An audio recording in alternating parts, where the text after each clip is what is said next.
तालुक्यामध्ये पश्चिम महाराष्ट्रातला पहिला कोयना दौलत डोंगरी महोत्सव याचा शुभारंभ कृषी प्रदर्शनाच्या उद्घाटनाने आता या ठिकाणी झाला। आम्ही उद्घाटन समारंभाला भाषणबाजी मोठ्या मान्यवरांना बोलवून उद्घाटनाचा कार्यक्रम असा न करता या विभागातल्या 5 शेतकऱ्यांच्या उभयतांच्या हस्ते आम्ही आता कृषी प्रदर्शनाचं उद्घाटन केलं। तसंच 5 शेतकऱ्यांचा उभयतांच्या हस्ते पशुपक्षी प्रदर्शनाचं उद्घाटन करणार आहे। आम्ही फनफेअर जो मेला भरवलेला आहे त्याचंही उद्घाटन छोट्या मुलांच्या हस्ते आकाशात फुगे सोडून या ठिकाणी आम्ही करणार आहे। एक वेगळ्या प्रकारे या महोत्सवाचं सगळं उद्घाटन आज या ठिकाणी संपन्न झालेलं आहे। 3 दिवस हा कोयना दौलत डोंगरी महोत्सव या तालुक्यामध्ये आपल्याला अनुभवता येणार आहे।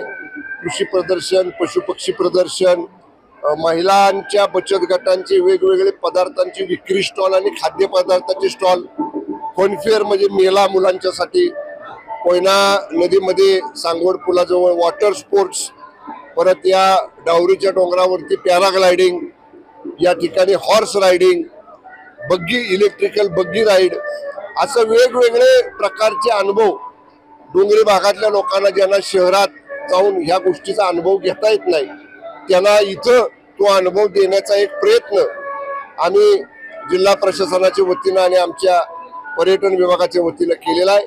लोकांचा प्रतिसाद आपण बघताय। पहिल्याच दिवशी एवढं ऊन असताना सुद्धा मोठ्या संख्येने लोकांनी या डोंगरी कोयना दौलत डोंगरी महोत्सवाला प्रतिसाद दिलेला आहे आणि नक्की पहिला प्रयत्न आम्ही केलाय तो यशस्वी होईल असा मला विश्वास आहे। राज्यात अशाच पद्धतीने तुम्ही पहिल्यांदाच राबवत आहे डोंगरी महोत्सव। राज्यात पुढे पर्यटन मंत्री म्हणून काय संकल्पना राहणार आहे? पर्यटन मंत्री म्हणून आमचा रोडमॅप तयार आहे। आम्ही 5 विभागांमध्ये दरवर्षी एका विभागामध्ये महाराष्ट्राचा महामहोत्सव हा आम्ही या ठिकाणी घेणार आणि त्याचा पहिला इव्हेंट हा 2, 3 आणि 4 मेला आपल्या जिल्ह्यामध्ये महाबळेश्वरला आपण करतोय। त्याच्यामध्ये महाराष्ट्रातल्या कानाकोपऱ्यातले वेगवेगळे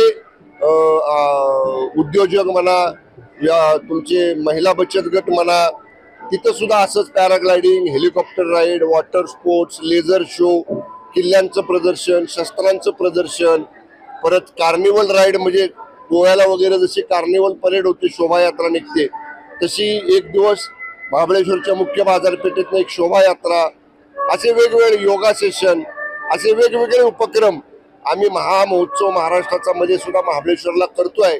आणि माझ्या विभागानं निर्णय घेतलाय, आमचे राज्यमंत्री महोदय नाईक साहेब आणि आम्ही की दरवर्षी एका महसूल विभागामध्ये म्हणजे पश्चिम महाराष्ट्राला आपण इथं केला, पुढच्या वर्षी कोकणातला करतोय, त्याच्या पुढच्या वर्षी नागपूरचा करतोय, त्याच्या पुढच्या वर्षी मराठवाड्यातला करतोय, त्याच्या पुढच्या वर्षी खानदेशातला करतोय दरवर्षी।